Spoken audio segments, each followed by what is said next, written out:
আচ্ছা, ফরিদপুর ২ আসনের যে ভোটার আমাদের এটা হচ্ছে তালমা নাজিমউদ্দিন হাই স্কুলের কেন্দ্র। এই কেন্দ্রে সকাল থেকেই ভোট গ্রহণ শুরু হয়েছে এবং খুবই সুষ্ঠুভাবে সুন্দরভাবে এই ভোট পরিচালিত হচ্ছে।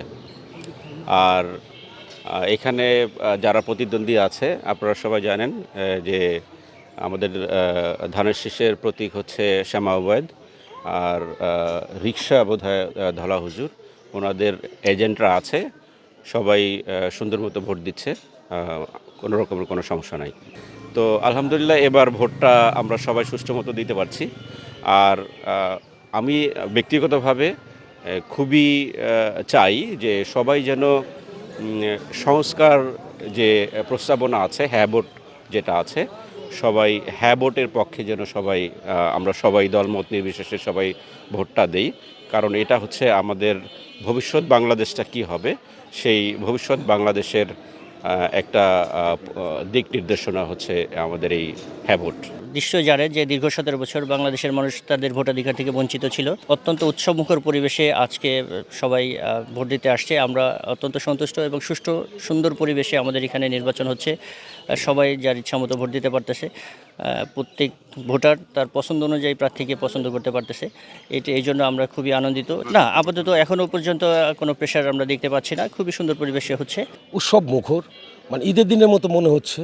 এবং আমাদের যে কথা আপনি বলেছেন যে প্রশাসন এখানে নিরপেক্ষ কাজ করছে।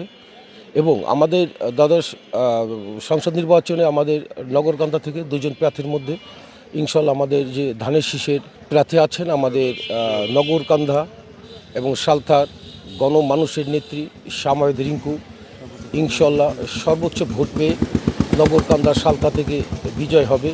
এবং আমি সকাল থেকে দেখতে পাচ্ছি ধানের শীষে মুখর পুরা কেন্দ্রটি। আমি হাবিব মৃধা, তালমা ইউনিয়ন বিএনপি নেতা। আমার জানা মতে সকাল থেকে এই পর্যন্ত অত্যন্ত সুষ্ঠু এবং সুন্দরভাবে ভোট এগিয়ে চলছে। স্বতঃস্ফূর্তভাবে সব ভোটাররা কেন্দ্রে এসে সারিবদ্ধভাবে ভোট দিচ্ছে। একটা উৎসবমুখর পরিবেশ বিরাজ করছে নগরকান্দা 2-এ। সেটা হয়েছে এবং আমি 2-1টা কেন্দ্রে এরকম অভিযোগ পেয়েছি। যেমন নুরুল্লাহগঞ্জের কয় নম্বর ওয়ার্ডে, এটা মৌলভীচর 17 নম্বর ওয়ার্ডে আমাদের নেতাকর্মীদের 400 গজের মধ্যেও কোনো বাইরেও দাঁড়াইতে দিচ্ছে না। মৌলভীচরে এই অভিযোগ আমরা পাইছি। ভাঙ্গার একটা কেন্দ্রে রাতের বেলায় ভোট কাটার একটা অভিযোগ আছে। আমরা পেয়েছি, আমি ওখানে যাচ্ছি, দেখতে খবর নিচ্ছি। আলহামদুলিল্লাহ আমরা বিজয়ের ব্যাপারে পূর্ণ আশাবাদী। ইনশাল্লাহ যদি কোনো অঘটন না ঘটে তাহলে আমরা বিপুল ভোটে বিজয়ী।